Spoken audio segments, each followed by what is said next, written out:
Today is Thursday, August 20th, 2026, and this is Read Through the Bible. And we're recording this from Budapest, Hungary, and August 20th is a very special day for those in Budapest. That's right, it's their national holiday, also known as Saint Istvan's Day or Saint Stephen's Day.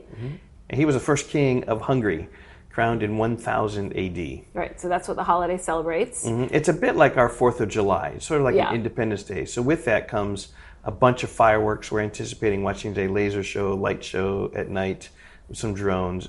We're looking forward to that. But yesterday we had quite a full day. That's right. So our friend Istvan took us on a very big walking tour of many highlights in the city of Budapest.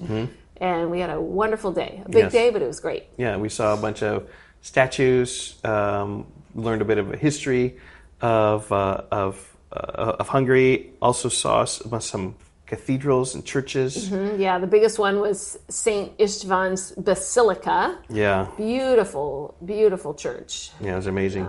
Yeah. We also took a Ferris wheel ride, so we got to see way up at the top of the city, kind of see it from afar. It's kind of like the big Ferris wheel on Navy Pier. And at the end of the day, after it got all dark, we went up to the Buda side and the castles up There's there. hills. And there's hills, and we overlooked then the Pest side, which is flat, which saw the city lights. And the Danube River, and it was just beautiful. Yeah, it was a great day. But we're here to read the Bible, and we're going to read just one chapter of the Bible today, Jeremiah chapter 51. That's right. It's a very long chapter, and it's all about the destruction of Babylon again. Yeah, just like we read yesterday in Jeremiah chapter 50. And perhaps it's so big because Babylon was such a big empire. Yeah. And so lots of judgment has to come upon a big empire. This would have been just shocking news and really terrifying for this powerful empire to be falling. Yep. Okay, chapter 51, verse 1. Thus says the Lord, Behold, I will stir up the spirit of a destroyer against Babylon and the inhabitants of Leb-Kamai. And I will send to Babylon winnowers, and they shall winnow her, and they shall empty her land when they come against her from every side on the day of trouble. By the way, that's going to be the empire of Persia. Verse 3, Let not the archer bend his bow, and let him not stand up in his armor. Spare not her young men. Devote to destruction all her army. They shall fall down slain in the land of the Chaldeans and wounded in her streets. For Israel and Judah have not been forsaken by their God, the Lord of hosts. But the land of the Chaldeans is full of guilt against the Holy One of Israel. So interesting, as God is the one who raised up the Chaldeans, but they are guilty for what is they've done to Israel and Judah. He has not forsaken them. He's remembered them with his covenant. He will restore them and protect them by destroying those who destroyed them. This is Babylon. Okay, so verse 6. Flee from the midst of Babylon. Let everyone save his life. Be not cut off in her punishment, for this is the time of the Lord's vengeance, the repayment he is rendering her. Babylon was a golden cup in the Lord's hand, making all the earth drunken. The nations drank of her wine, therefore the nations went mad. Suddenly Babylon has fallen and been broken. Wail for her. Take balm for her pain. Perhaps she may be healed. We would have healed Babylon, but she was not healed. Forsake her, and let us go, each to his own country, for her judgment has reached up to heaven and has been lifted up even to the skies. The Lord has brought about our vindication. Come, let us declare in Zion the work of the Lord our God. Sharpen the arrows. Take up the shields. The Lord has stirred up the spirit of the kings of the Medes, that is Media Persia. These are Persia, who you mentioned earlier, because his purpose concerning Babylon is to destroy it. For that is the vengeance of the Lord, the vengeance for his temple. Set up a standard against the walls of Babylon. Make the watch strong. Set up the watchmen. Prepare the ambushes. For the Lord has both planned and done what he spoke concerning the inhabitants of Babylon. O you who dwell by many waters, rich in treasures, your end has come. The thread of your life is cut. The Lord of hosts has sworn by himself, Surely I will fill you with men, as many as locusts, and they shall raise the shout of victory over you. It is he who made the earth by his power, who established the world by his wisdom, and by his understanding stretched out the heavens. When he utters his voice, there's a tumult of waters in the heavens, and he makes the mist rise from the ends of the earth. He makes lightning for the rain, and he brings forth the wind from his storehouses. Every man is stupid and without knowledge. Every goldsmith is put to shame by his idols. For his images are false, and there's no breath in them. They are worthless, a work of delusion. At the time of their punishment they shall perish. Not like these is he who is the portion of Jacob, for he is the one who formed all things, and Israel is the tribe of his inheritance. The Lord of hosts is his name. You are my hammer and weapon of war. With you I break nations in pieces. With you I destroy kingdoms. With you I break in pieces the horse and his rider. With you I break in pieces the chariot and the charioteer. With you I break in pieces man and woman. With you I break in pieces the old man and the youth. With you I break in pieces the young man and the young woman. With you I break in pieces the shepherd and his flock. With you I break in pieces the farmer and his team. With you I break in pieces governors and commanders. Okay, verse 24 is key.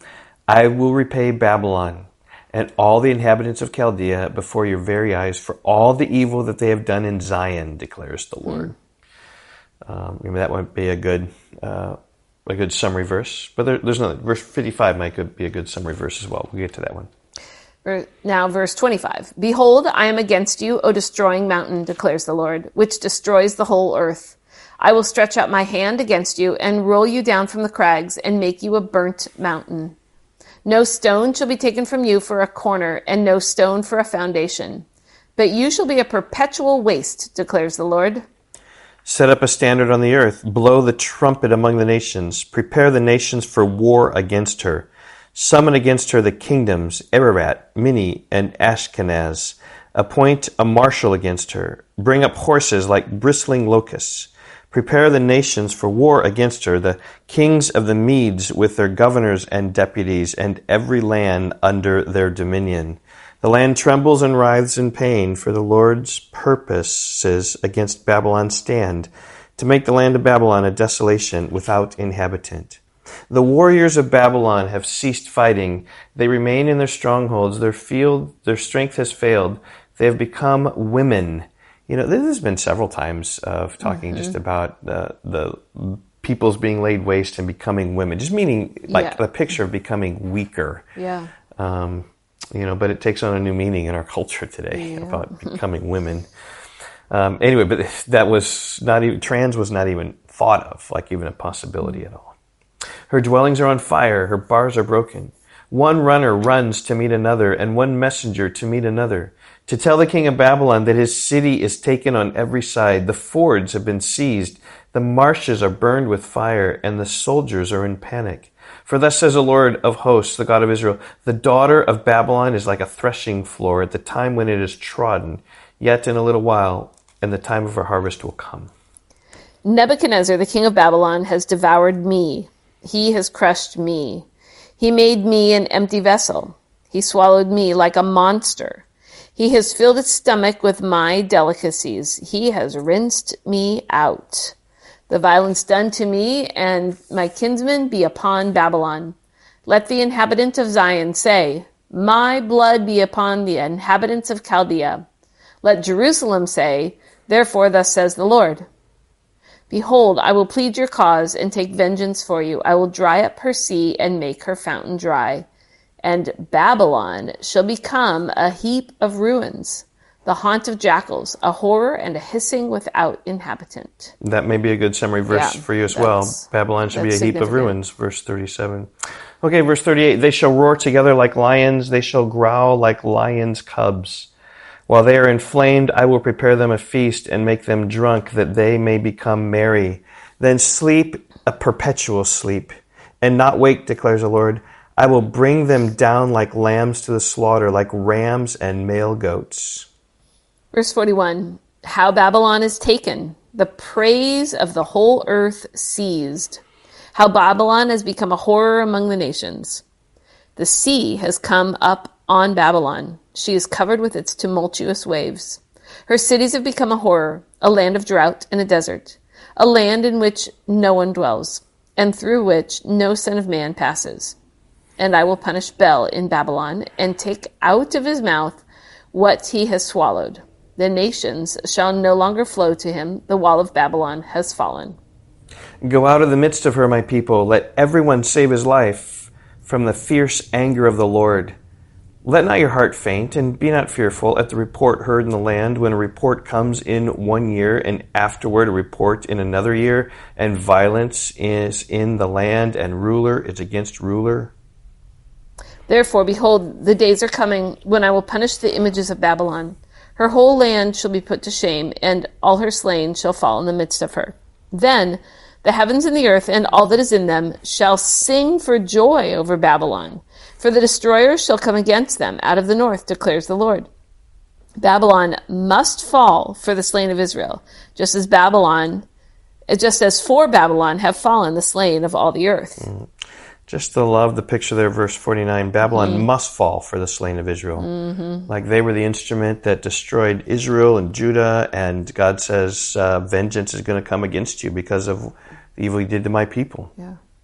It's God's faithfulness to Israel.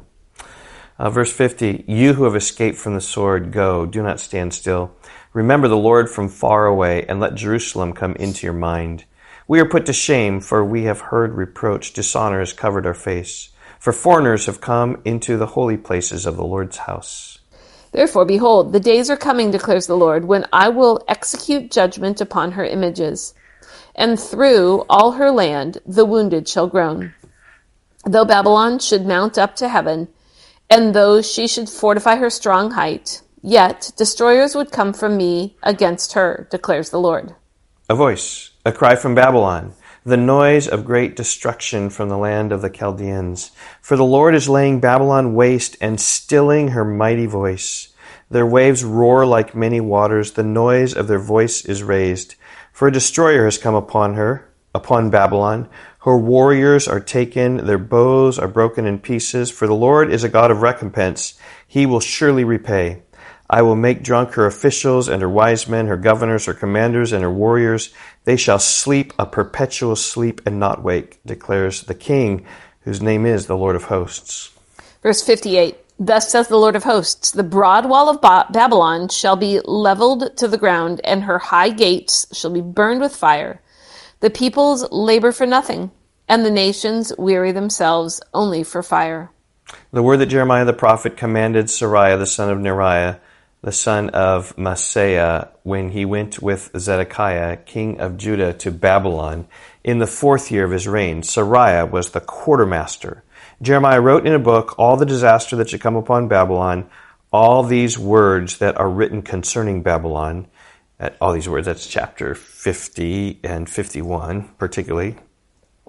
And Jeremiah said to Seraiah, when you come to Babylon, see that you read all these words and say, O Lord, you have said concerning this place that you will cut it off so that nothing shall dwell in it, neither man nor beast, and it shall be desolate forever. When you finish reading this book, tie a stone to it and cast it into the midst of the Euphrates and say, thus shall Babylon sink to rise no more because of the disaster that I'm bringing upon her, and they shall become exhausted.